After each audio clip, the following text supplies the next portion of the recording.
one of the examples that in draft legislation in the U.S., one of the things that's being looked at is designating 3 specific states that will oversee the regulatory framework for all internet gaming. And as long as you have a server in one of those states, then it's perfectly fine. Now that's proposed federal legislation. That's a potential solution, or like going with the Isle of Man or some other specific jurisdictions and accepting their location as the appropriate location for servers. The other big issue here is in terms of at what point do you subject yourself to regulation. What I've seen is what the regulators are saying is, who do you do business with, and where are the bets accepted from? And the regulators want to make certain that bets, either directly or indirectly through partners that the internet company has, they want to make certain that bets are not being accepted from jurisdictions where gambling or internet gambling is deemed to be illegal. And that is a big test that I'm seeing being utilized, and what we've done with companies that we work with is we look very hard about where not only where do they do business and accept bets from, but also any partners that they have that are part of the whole system. We look at where those partners are accepting bets, because that's what the regulators are burrowing down into that issue. But I agree with that, but what I find interesting is when we look at future technology and when we look at what's out there today, I can open an e-wallet and I can basically make sure that it's not very clear where my money comes from, number one. Number two is I can effectively, and this is where I would really challenge regulators on, and in order to open up the discussion, is like, why not? For example, we're here in the sands. Clearly, Edelson is not in agreement, but let's go to Win. Let's say, why don't I open an account in Win Macau, for example? I go wherever I go around the world, and I'm just a traveling guy, and I want to place a bet, late at night, and I do it on my account with Win Macau, and I just go on the website and I just, play some money. Am I really doing something illegal?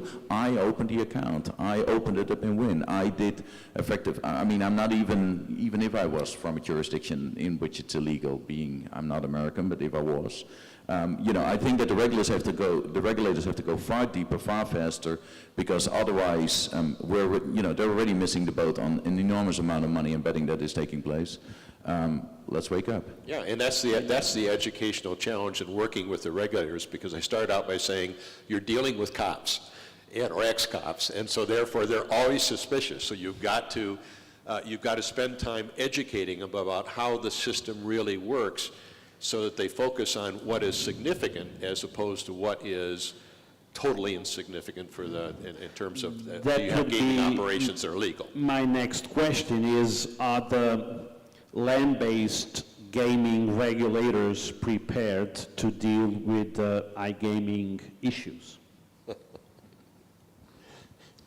I think it was answered clearly in many ways. No, I mean, they should. I think most regulators are put in that position because they're government people that effectively are, they're in a job. They have a certain responsibility towards being at the political party, being at whoever, put them into the job, etc. And obviously they're a little less free than I am right now to speak their mind. I think that in most cases, we need to generate an environment in which, actually discussions are taking place and we're being open with the public and basically say, guys, we can prohibit it, but it's going to happen anyhow. It is already happening, etc. I mean, do you want to see some of it returning back into, the tax base, and as a result, hopefully, we can lower your taxes altogether? I mean, let's have this discussion, right out in the open. It's definitely not happening.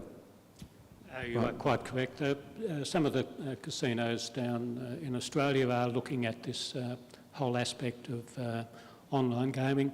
One of the other issues I'd like to mention in regard to the construction site that is outside is, at least with online gaming or internet gaming, it's very low impact on the environment. And governments can source really good revenue without having a burden in terms of bricks and mortar and construction sites.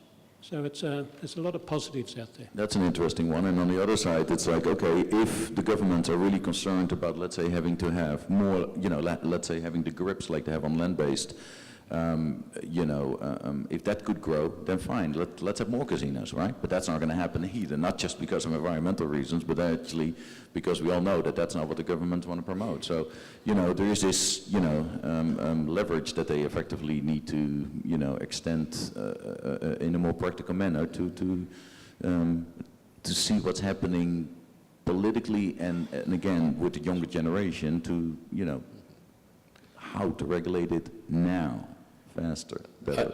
I would add that I think it's a steep learning curve for the regulators, and what's important here is there needs to be a far greater dialogue between the leaders in the internet industry and the regulators so that the regulators can really learn how the industry actually works. And that way, the regulators can then focus on what is really important and set up the regulations in a fashion that they should be focused on, and that is making certain that that the games are honest, that the people that you're dealing with are honest, that the money is there, that if you won, you'll actually get your money, and that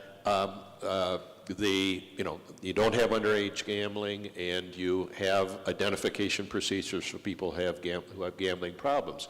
Because ultimately, what the regulators are supposed to be doing is making certain that they're honest games and the public is protected. And sometimes the regulators lose sight of that. And I think if there's more dialogue between the industry and the regulators, then there's a much greater likelihood that the regulations that are adopted are actually realistic and achieve the goals that should be achieved. I completely agree with that. The one point with this is then effectively, the regulators need to be trained in online gaming, obviously in brick and mortar, but generally they know more about it anyhow. The online gaming operators need to be trained effectively better in actually what it takes to run a casino, because often they have absolutely no clue.